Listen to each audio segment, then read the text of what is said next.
Welcome to another episode of Big Ego Media. Got a special guest, goes by none other than Joe Black. What's going on, bro? What's good, bro, man? Pleasure to be here. Long overdue, like we said. Very long. You're one of the people when I first started it, people were saying get Joe, but everything has a time and a process. Trust me. As we always do with all our guests, right? We take them back from the very get-go in terms of where are you from nationally and where did you grow up?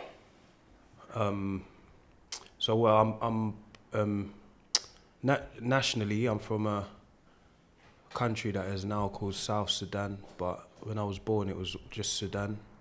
It's in like Northeast Africa. I was born in London. I think the Civil War started in '83, and I was born in '85. So I think my parents came across in '84. I was born in a place called Islington, North London, Whittington Hospital, and that's where I spent my whole childhood. I was born and raised in Islington. So in regards to kind of your parents, was it a two-parent household? Did you have siblings? Well, I got two siblings from like my mum and dad. My dad went on to have other kids after, but with my dad and mum, I got an older brother and a younger sister, but we're very close in age. I think there's like 4 years between us. So my brother's 18 months older than me, and my sister's like 18 months younger than me. Okay, so there was that childhood where the house was just loud, all the kids were there at the same time. Yeah. So what's your kind of early upbringing like in regards to parents? Were they strict African parents, or was it a bit more liberal?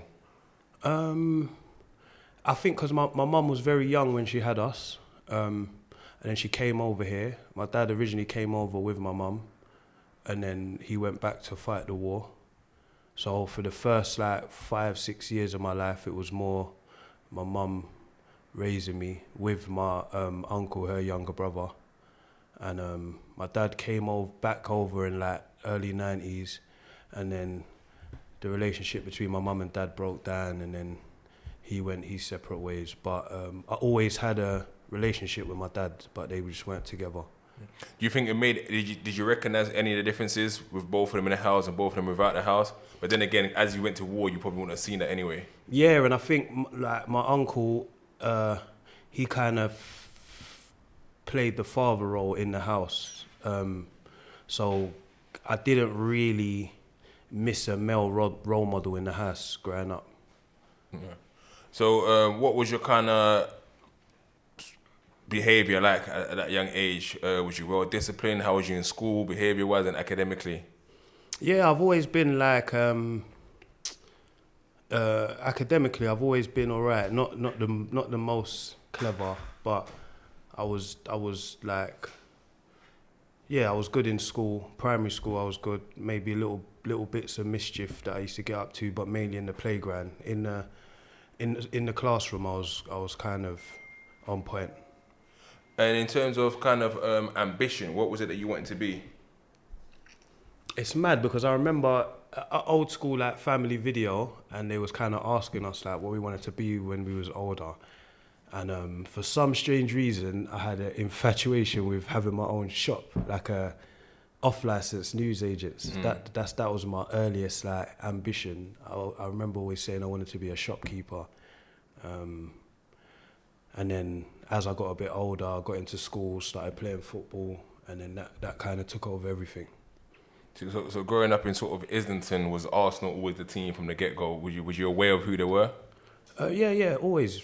Like I wasn't really following a team, and like my earliest memory, I remember speaking to someone in school, and they told me that they used to teach a guy called Mark Steen, and he played for Chelsea. So that kind of drew me towards Chelsea back then, like early. But then obviously Ian Wright came, and then Arsenal. It weren't till like my early teens that I started getting tribal with it. I was just like football, and mainly them times it was like Italian football was on Channel 4, so I more followed Football Italia. Sampdoria was my team. Yeah. And do you remember wanting to play football yourself, like saying, okay, cool, I'm good at football? When did you kind of recognize you was quite decent? I always wanted to play football, but maybe I didn't have ambitions to I didn't really understand the dynamics of professional football. And I was playing football in my local estate and in school. And I think it was one of the youth workers at my after school club that kind of took me to a local team called United Youth. And I think the people that ran it worked closely with Arsenal. So, but I never really had like ambitions to be a professional footballer. It was more like, as I got a bit older, early teens, a lot of my friends and peers were like getting opportunities to play at, it weren't really academies then, it was like schools of excellences. So I went to Wimbledon. I remember they used to have a centre in East London, and Arsenal used to do a community session at JVC Centre at the old stadium. So I was I didn't really know my gift. I was left-footed, I was tall. I didn't really know my gift. It was more like a social thing. I was like, my mates were playing, I enjoyed playing with my mates. So that was about it.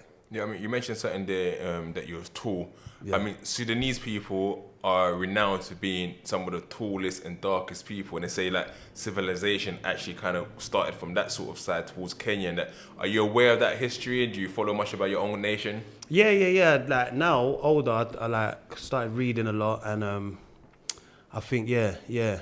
I don't know how accurate it is, but I am aware of like the Kush kingdom, and they say that's where civilization started. And I just thought, I didn't think nothing of it until people made me aware of it. I weren't even aware of like how dark my skin was and how like tall obviously I was aware of how tall I was, but I just thought it was just a me thing. I didn't think it was genetics, and only when I got older I started realizing, you know what, this is like, when I go to my country, I'm not even tall in my country. I'm like average. There's people that are way taller than me. So. And then let's talk about Islington. I mean, whenever I go to Islington, right, and every area has its good parts and its bad parts, right? Mm-hmm. But Islington, I can go to Hackney, town centre in Hackney. I can go to the town centre in Peckham, and I know I'm in kind of a black area. Yeah. Islington town centre, it looks predominantly kind of white. Was you guys always kind of aware that it looks a bit posh around here? Maybe not posh, because I think it was a working class area, but I was aware that it was predominantly white, especially growing up. There was like predominantly white people, even the estates. The estate where I started gravitating towards was mainly one of the only like estates where there was a lot of like black boys. Obviously, if you go like further up north side of Islington, Archway, and that was a bit more. There was a lot more black people up there, but from where I was from, yeah, a lot of the estates were predominantly white boys. What part of Islington was you actually from? Well, I grew up in Newton Green, which was kind of like it was on the borders. That's like Stroke Hackney, isn't it? Yeah, exactly. Yeah. So it was bordering Hackney. I was like 2 minutes away from Dalston, but then I started gravitating towards an estate called Highbury Estate, which was basically Highbury and Islington, Canonbury. But if you go like up Essex Road, you know, Marquis Estate, that was notorious. Packerton and Barnsbury and Angel, a lot of them were like predominantly white estates. And in regards to kind of early kind of music, what was you listening to? Your year 7, year 8? What's the sound? Strangely enough, it was like more like R&B, and then kind of hip hop, garage, Heartless Crew, like that was a lot, but mainly like, you know, like Bad Boy, Puff Daddy, Mace, Yeah. Biggie. It was more like just commercial, I would call it commercial rap music. There wasn't anyone kind of in the UK that you was kind of looking at the time, maybe even pop-wise? Well, the first UK artists that I kind of started listening to were from my estate. There was a group called Task Force, Chester P and Farmer, and then there was one of my friends that I went to school with. He started rapping with them. His name was Bad Bones. I think he was like a big influence on me starting to write and rap, and then obviously you had Heartless Crew, like I mentioned. But Task Force were part of Mud Family. Skinny Man was like a local legend at the time. So yeah, that was kind of my entry into UK music. Was there a time where you also done grime? Because it feels like everyone at one period was doing grime. Was that something you done it, or was you always doing rap? No, I started off doing like house and garage. Okay. So like Mighty Mo, Bushkin, more Mighty Mo, because I feel like Bushkin was more like of a vibes person, but Mighty Mo was a bit more lyrical. And yeah, I studied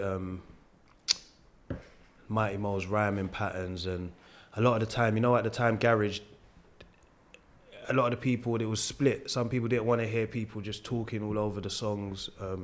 But yeah, I started on garage, and then I got introduced by one of my older mates to Mobb Deep, Murder Music. That was like the first street rap album that I kind of proper started studying. And then from there, I just switched to rap. And was the name always Joe Black, or did that come a bit later on? Yeah, that came a bit later on. What was the original name? My first, I was called loads of little names like Ranger, and then the name that I'm most known for in my youth was MC Zoots. Zoots? Yeah. Is that because you're just smoking? I didn't even know what a zoot was. I basically copied it. I saw like a bit of graffiti on the wall. It was like the Z OOTS, and then the two O's, he made a face out of it. The two O's were the eyes, and I just kind of took that name on, and then when I was MCing, I started calling myself MC Zoots. I mean, I seen a podcast where Margs talks about how, like, obviously you guys went to the same school. Yeah. Was it something that where you guys were in the same class, and was you actually like proper friends at the time? Because sometimes people become friends later on, or was it just someone in my class?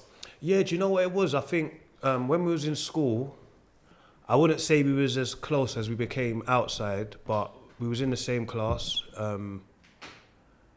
Yeah, we was in the same form, and at the time we didn't really do music.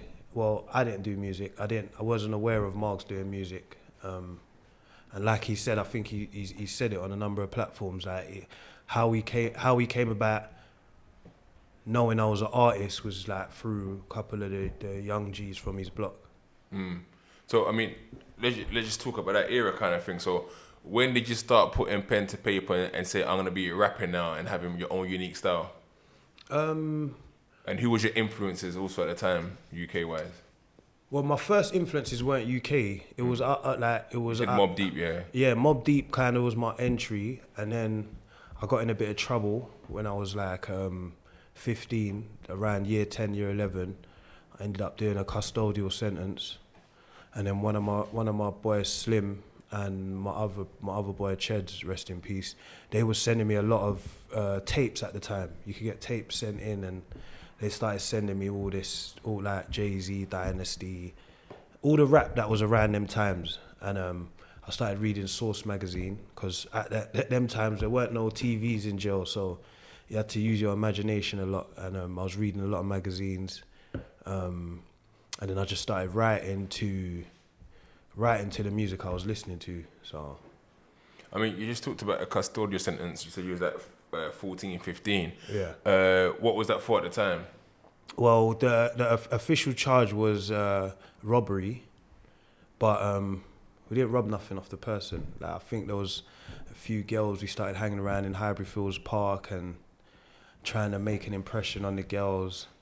And then I think one of them got into an argument with a guy, and then we just well, not we, I'll say I just attacked him, and then we just beat him up. And didn't take nothing from him. And then I got arrested 2 weeks later for something else, because we was just hanging around the park, and like we was just up to mischief, like. And then we got arrested for another robbery 2 weeks later. I went on an ID parade. I didn't get picked out for the crime I got arrested for, but obviously the crime 2 weeks ago, the guy picked me out from that ID parade. So that's how. Yeah, you're not hiding in no ID parade. Kind of yeah, thing. that's what I'm you're saying. very distinctive. Yeah, exactly. So Yeah, so yeah, from there and again, I didn't understand the judicial system. I didn't understand that getting picked out in an ID parade is very strong evidence. I was maintaining my innocence because I was like, we didn't rob him, we just beat him up. Yeah. But that's still, I'd end up getting convicted, and I got a 3-year custodial sentence. 3 years, oh. Yeah. What was the conversation with your parents like? And at that point, had they already kind of seen, wait a minute, Joe's changing? It was difficult because I think when I did get arrested, my dad was living in like Stamford Hill, so I stayed with my dad over that summer, and then it was all a blur to me. It didn't even until I got released. I just went through I was very curious as a kid. So my older brother had been in a bit of trouble, and he went to prison a year before, and I was just curious to see like what was the fuss about. It sounds crazy, but I done my whole sentence, and it didn't kind of sink in until I got released. So, Where did you go, Feltham? I started off in Feltham, then I went to Hoseley Bay. There was like a youth wing on there for like long-term sentences. So I don't know if you remember, they used to give like DTOs which was like maximum 2 years. So where I got a 3-year, I was outside of that remit. So I went to a long-termer. So I ended up sitting on the wing with people that are doing like life, like big sentences. I had the smallest sentence on the wing, which was 3 years. And what was the toughest point about being in prison at that time? If I'm honest, I didn't find it tough because I think it was all a blur to me. It was all a blur. Like them times when, like, what the main things that you would miss now, I weren't kind of engaging in that. I had regular visits from my family. I wasn't really like linking gal like that. So that would be the main thing. It was just like one big youth club to me. What was the conversation with your parents like? What did they say at this time? Like, I think it was difficult for my mum because she was like a single parent, and I think because my uncle was kind of in and around it. I don't think he ever got into it as deep as I did, but he was in and around it. So he was more the disciplinarian, and by that time it was like I was outside more than I was at home. So I think it was more disappointment from my parents rather than anger or resentment. Yeah. So you came out. When you come out, was it a sort of new vim for life, or was it, you know what, back to the same people again? Yeah, no, I went back to because I was like, remember, I think out of my boys, I was like the first one to go jail. So when I came out, I was kind of put on a pedestal. Got the rep, yeah. Yeah, I think I was put on a pedestal, and the game changed. Where I went into prison as a fresh 15-year-old, and I came out like 17 on my way to 18. Like the world was different. It was different. So like some of my friends are like driving now, and some of them had jobs, and it was just a different world. And then I just went down the wrong path, and then it was just from there. And at this point, is this when you're rapping now as well now? Nah, do you know, at that point I was like, I've always been like musical in it. So I was rapping, but I wasn't really looking at it as a viable career, or it was more just for me and like just rapping on the block with my mates and that. So it weren't like trying to be a rapper or anything. It was just I had a little talent for rapping, putting words together, and I used to just a lot of it was youth clubs. I used to go like other youth clubs and like have little mini clashes with other people, and it weren't until I was like 18, 19. My brethren introduced me to his older cousins who had a studio in Ilford, and we went there, and then I started recording what would end up being Pedalback Diaries, my first mixtape. And like with that, when did you kind of start noticing that people are liking this, people are talking about this? Locally, I think because I had a little rep like locally, I think I didn't know whether it was the rep or the actual talent, but people knew who I was already locally, but And was it by this time that you came the name Joe Black as well then? Yeah, so I got the name Joe Black on my first custodial sentence. So I started off in Feltham, I went Hoseley Bay, I got transferred from Hoseley Bay for alleged bullying, and then they moved me to a jail in Bristol, and there was a lot of Birmingham boys in that jail. So one of the Birmingham boys, I remember, Shorty, he started calling me Blacker Don. So Blacker Don then turned into, obviously from my name, my government name, then it just shortened to Joe Black. I think also there was a film out called Meet Joe Black, and I kind of just ran with that name Joe Black from there, and then from there it just stuck. And like I said, at this point then the mixtape is everywhere. No, it weren't everywhere, because we made that Pedal Bike Diaries in like 2004. Yeah. We pressed up like 50 CDs, and I just gave it out. Like, it was just, at the time people were just handing out CDs and just trying to hustle that way. So I was just giving them out. But it started catching on, that's what I was saying. It started catching on locally, and then slowly, other boroughs are picking it up. No, what ended up happening is I got in trouble again. Okay. This is like 05. So this is when man was like knee deep in the streets, going OT and just trapping basically, innit? So man was just out here trapping, and I got nicked. I got another custodial sentence, and then my cousin, who then became like my first manager, he set up a MySpace page for me. Okay. I didn't even know what MySpace was. He just used to send me letters, and it used to be big envelopes, like 20 pieces of A4 paper, and it was just comments, because the MySpace was called Free Joe Black. Okay. And then I just started seeing people putting Free Joe Black, Free Joe Black, Free Joe Black. It was just letters, like pages full of like comments, but I couldn't put my finger around it. And then people were coming into the jail, and they was like, because it weren't visual, it was a lot of it was audio, Bluetooth, and just a lot of people knew the name but couldn't put a face to the name. So I spent the first part of like my career convincing people that I was Joe Black. People didn't even believe it. Yeah. Like, until I started spitting, or until they hear me speaking, because I think when I rap the way I talk, so when they hear me speak, they're like, oh, you are Joe Black. So that was when I first started realizing, you know what, this might be more than local. I mean, people from Manchester, all over North England, like people, are you Joe Black? So how long was that sentence? That sentence was, I got 3 years plus 2 years, but I ended up doing just under 2 years, extra days and all that nonsense. So I done like 21 months behind the door. So at this time you're coming out, you're like 20, 21? Yeah, I came out when I was 20, just a couple months before my 22nd birthday. Okay.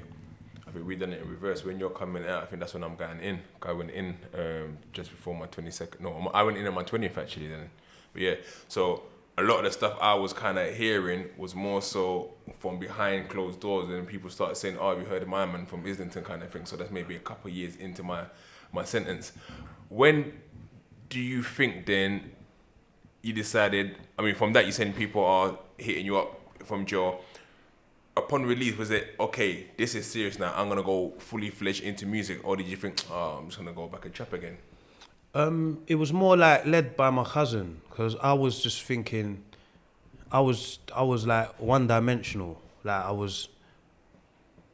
I had this crazy thing in my head that, I was like, the only way I'm going to make it out is by trapping, and my cousin was kind of telling me, no, like, there's a like, you got a gift, and I think there's a platform here. You can take this further, and I kind of left it in his hands, but I weren't fully invested, and I don't think I've ever fully like been 100 on rap. Like I don't even. I get that impression. Yeah. So it was more like my cousin. It was driven by my cousin, and then obviously, I think after a while, because we weren't on the same page for a lot of things, he kind of got frustrated, and then he kind of like started looking other places, started doing other stuff, and then I was back me one. So And then you famously linked up later on then with Margs, and they gave you kind of the honorary member of MashTown. How did that kind of come about? So this was beforehand. So Okay. this was like before my second custodial sentence. So as I said, we made the first mixtape. It weren't even called. It was just called Real G's, who were like my brethren's cousins who had the studio. It was just Real G's Joe Black Volume 1. There weren't even a title to the mixtape. Yeah. So was handing them out, and then obviously that got about, and my brethren Cheds, because when I left school, I kind of lost contact with Margs, but Cheds has been my brethren from day one, but he kind of somewhere along the lines he's related to Margs, so he kind of brought me to Margs and MashTown, and it's crazy because there's so many links. Like Hypo went to my school, he was a couple years older, but when I first started going to the studio, he weren't around. So I met like a couple of the man them from that block, and then we started going to studio and we started making what would then become Sports. But by the time Sports came out, I was in jail doing the second sentence. Okay.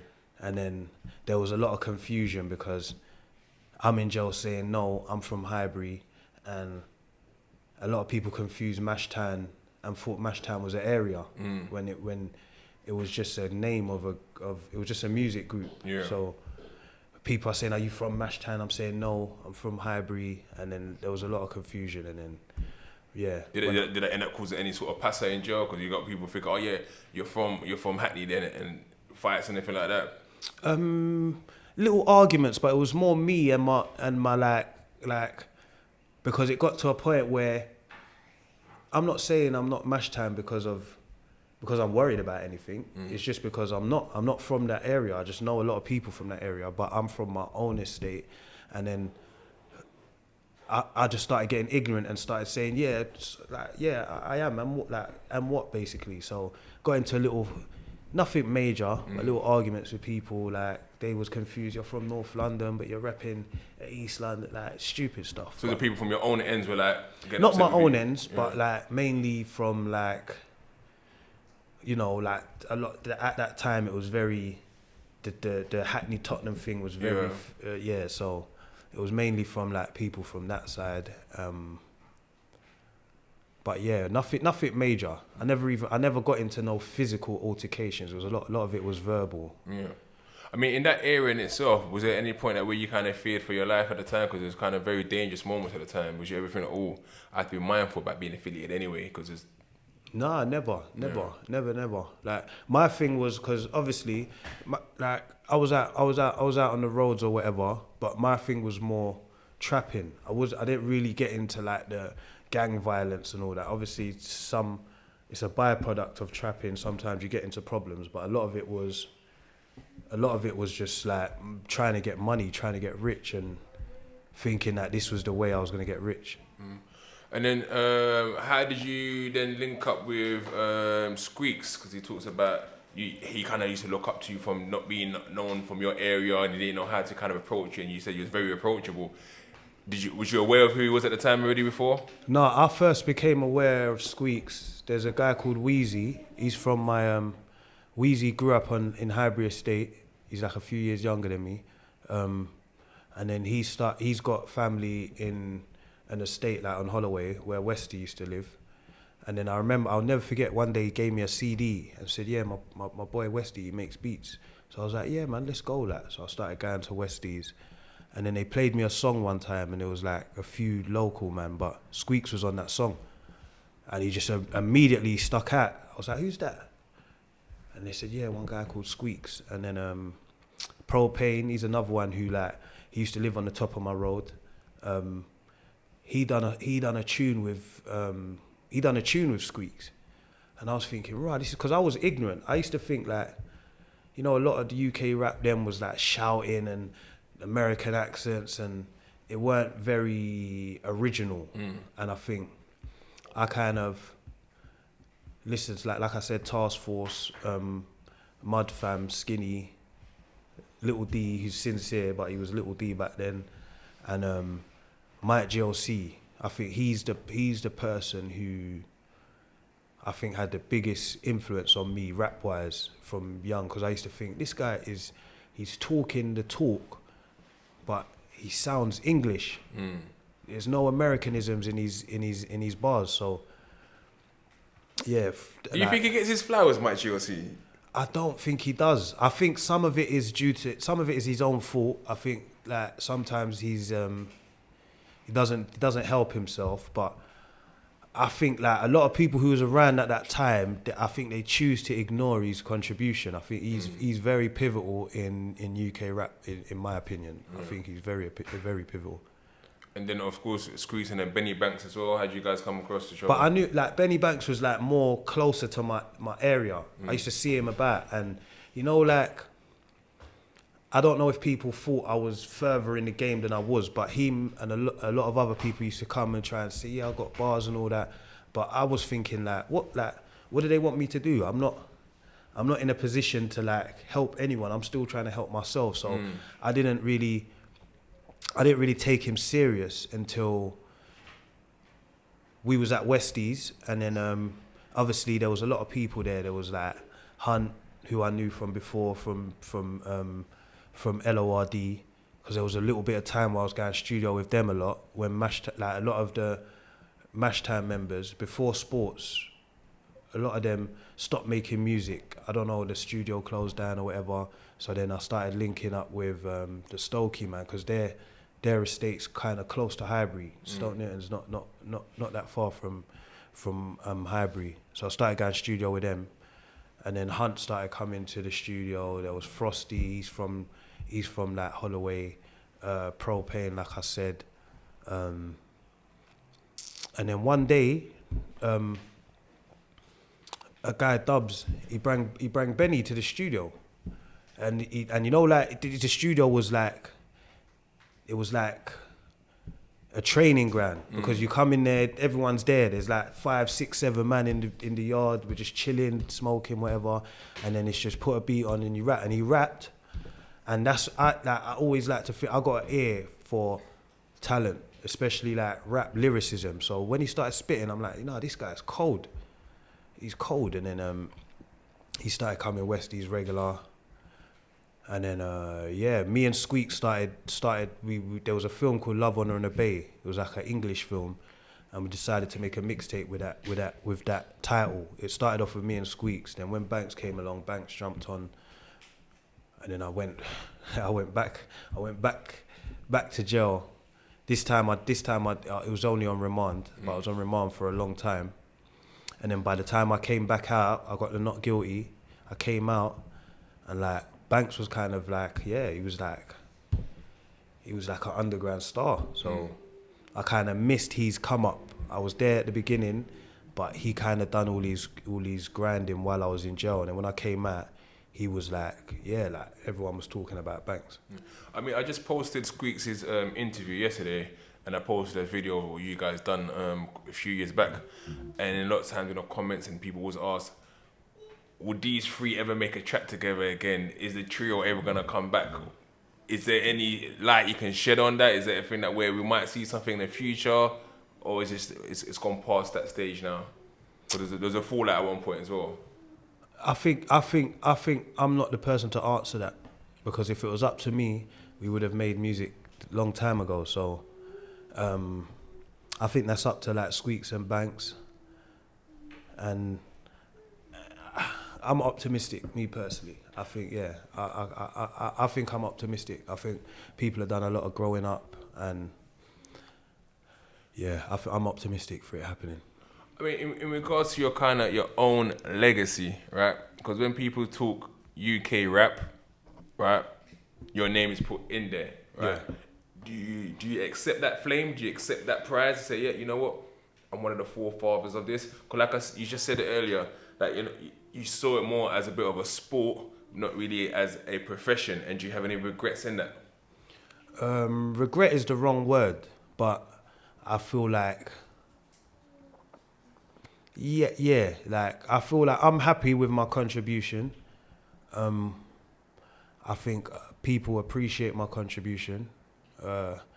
I feel like I'm respected amongst my peers, but I understand the game and I understand like out of sight, out of mind, innit? So, like, sometimes I feel like my contribution gets overlooked by more like the media side, not like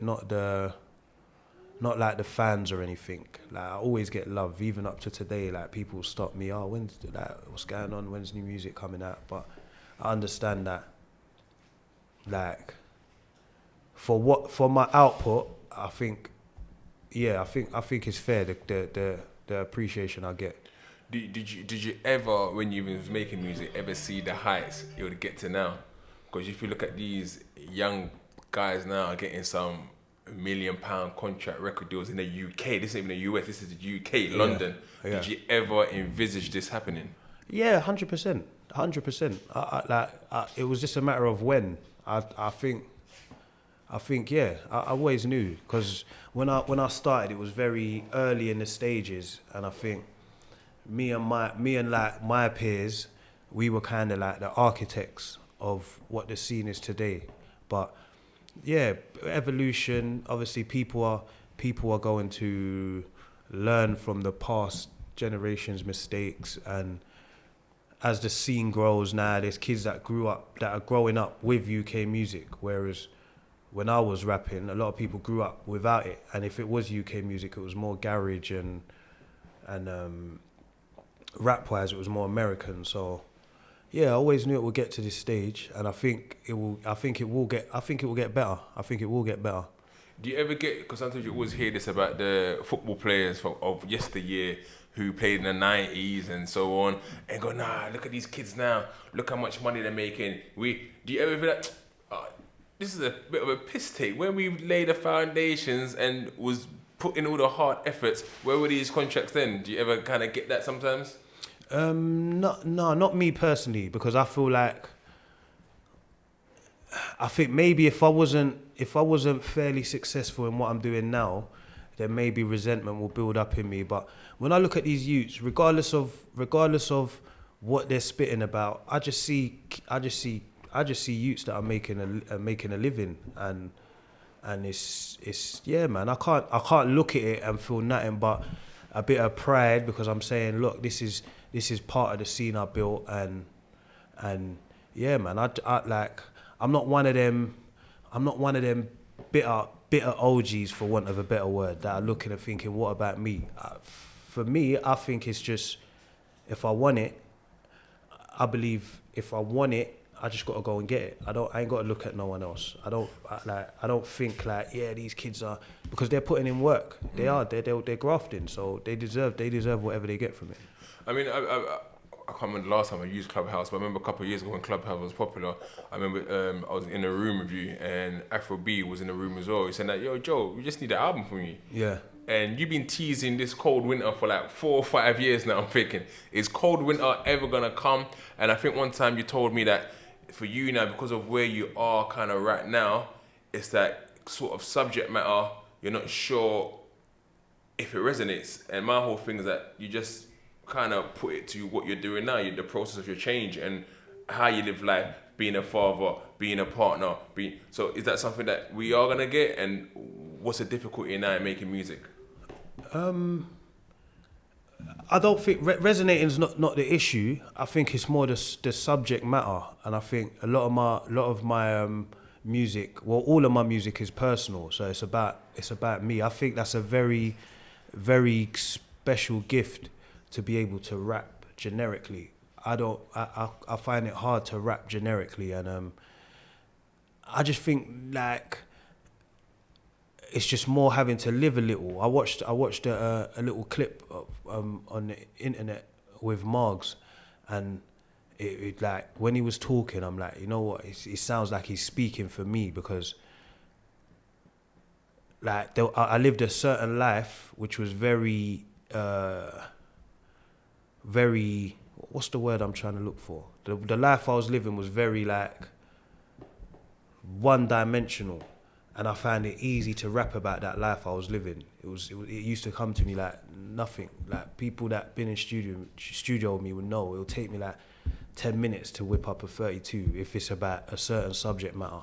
But now I think trying to expand and trying to rap about other experiences, I've had to live a little bit, and for me, and maybe this is where I'm kind of getting into an issue with myself, is trying to have the same impact but not rapping about the streets, rapping about other stuff. So never say never. I'm always like sparring, I'm always writing bars, I'm always like recording here and there, but it's just about getting the timing right. So, and I mean, you made a few cameos. I know you was in the Tion Wayne album, and then you've also you're also on the Squeaks album as well. Is there any other sort of cameos coming in the next sort of 6 months or so to the end of the year?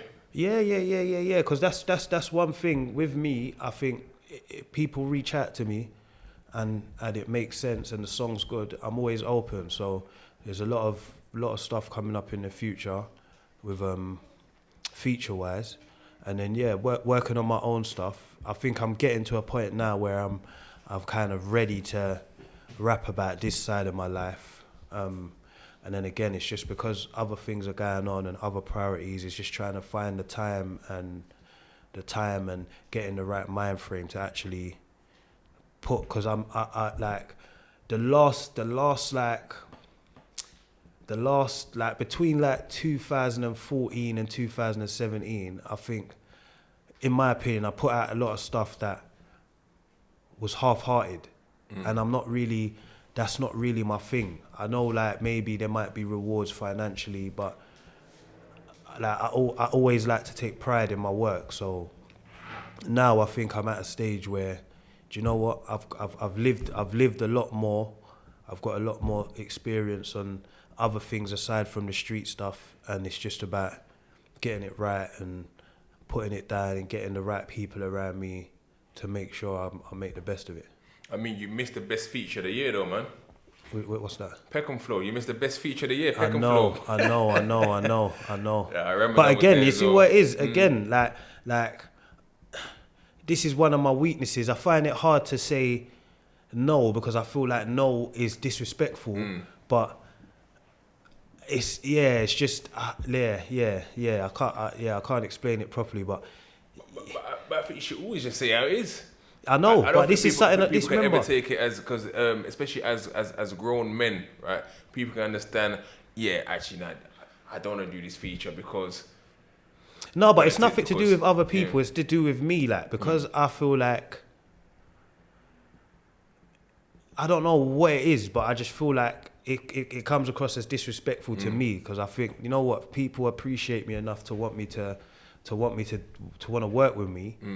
Like, I'm getting better at it. Saying, you know what, now's not the right time. But I think for a lot of my musical career, I was a yes man. Like, yeah, I'm on it. Yeah, I'm on it. Yeah, and then when time comes, it's like, am I really on it? Yeah. So, I mean, who's a feature that you would want to do now in terms of the new generation of the young people out there now? Do you know what it is? I'll be real. Like, I don't want to like pinpoint names, because I feel like all of them, or if the song's right, there's no artist that's doing their stuff now that I wouldn't be open to working with. I'll be real. Like, it just, if it makes sense, and I'm a fan first. I'm a fan of the scene, and I'm a supporter of the scene first, and I don't need to be frontline involved for me to enjoy the scene. I'm happy just listening to like good bodies of work. So if it makes sense, and if someone wants to collaborate, that's what I like. You know what? Like, my DMs are there, Instagram, like whatever. However you get in contact with me, word of mouth, I'm always open. So. And it's kind of been kind of full circle for you, going back to Islington, and now you're working with Arsenal. I mean, talk us through the whole transition into getting into football coaching and coaching youth. Again, it was by accident. So how I got into it was grassroots, volunteering. Kind of, I done a course while I was away, a level 1 course, and then I started. My friend had a local football team. I started doing it, and that local football team ended up being the team I took ended up being the first team of the club I started, and then from there, I think it's just the players that have brought me opportunities. So I started off at Crystal Palace, working in a development centre. Then I got an opportunity. I took one of my players to Chelsea. They signed him, and then they offered me a job. I was at Chelsea for like 5 years. Then at COVID, I kind of got disheartened, might be the wrong word, but I kind of wanted to do more, and I got an opportunity at Arsenal through one of the scouts. He offered me a role there, and yeah, started in 2020. Ain't looked back since. And what's your actual role at Arsenal? So my title is area coordinator. So I look after London for my age phase, which is under 12s to under 14s. But it's just like I work with a good group of people. We just all graft together. There's no egos, there's no hierarchy. We're just looking for the next talent. So 12 to 14. And you must get so many young kids DMing you. Do you ever feel a sense of responsibility? Because everyone's like, sometimes see you guys now as the gatekeeper. How does that make you feel? Yeah, it's funny you asked that, because see what I was just saying about the music, how I feel like I was a bit of a yes man. I'm the complete opposite when it comes to the football. So I always try and empower the youths and think, you know what, you're the person that will get you the opportunity. And when the time is right, it's my job to push you forward. So I'm not doing no one no favors. Like, if you do get to where you want to get to, it's your own work. I'm just part of the process. So yeah, I get a lot of DMs, but the way we work is we do it organically. We go out, watch games, write reports on players. If we believe a player's ready, we put our case forward. Sometimes it's a yes, sometimes it's a no. And even with the yes, they come in on trial, and not all trials are successful. I'd say a lot more unsuccessful trials than successful. But again, it's just about giving kids opportunities. Kids that put the work in, giving them opportunities. That's how it's always been. Even with music, like, I've always tried to give people around me opportunities if they want it and deserve it. So, I mean, so for a young kid, right? So they can understand the whole process. How difficult is that first and foremost, you guys have to go out there, watch them a few times first, yeah. And then after that, is there there's a development center before they can even go to the main academy? Is that right? Or yeah, it's different strokes for different folks. So some people we might like. This is where our work comes in. So we have to. It's one thing identifying a player, but are they ready for the opportunity, or do they need a stopgap, which is development centres or shadow squads, other clubs call them. So we kind of got to make that decision. And like I said, I'm still learning myself. So sometimes we get it wrong, we miss out on players, or we put players through and they kind of fall at the first hurdle. But does that ever affect your reputation if you put a player through? And then, like, I know some scouts and say, look, I don't even like putting too many players through. When I put them through, then they're like, do you even have scouting abilities, kind of thing? So you have to be very careful in regards to who. Yeah, that's what I'm saying. I think the best scouts do their due diligence, and in football they call it snapshots. I don't advise people making snapshots. So if you go and watch someone once, they might just be that day where they're playing above their ability, or vice versa. They might just be having a bad day. So like you said, I think it's always good to watch them multiple times to form more of a picture of what their ability is. What's the sort of next steps for you in terms of football? Are you happy where you are right now? Do you want to get into sort of coaching one of the teams or becoming a football manager in itself? What is the next sort of step for you in terms of football? At the moment, I think recruiting, I'm still sharpening my tools. So, like, I'm still working on getting myself better and like writing reports, making the reports a bit more comprehensive, and having a bit more knowledge of how the system works. And so I'm still at a stage where I'm learning. Like once I feel like once I feel like I can't learn anymore, then I think that's when I get to there, that's when I'll have to assess my options. But right now I'm happy recruiting, because there's a difference between scouting and coaching. Scouting is a lot observational and being able to describe what you see in football language, and coaching is more like basically improving and developing the players that you have. So, and who's the best player to come out of Arsenal right now? Who's the best academy player? It must be that Skelly, right? Is it Skelly? I think his name is Skelly. Miles, there's a few. There's loads, man. Yeah. There's loads. It depends what age. Like every age, there's the one in it. So there's Skelly, the guy you mentioned. There's also Ethan Waneri. He made his first team debut this season. They're the same age. Okay.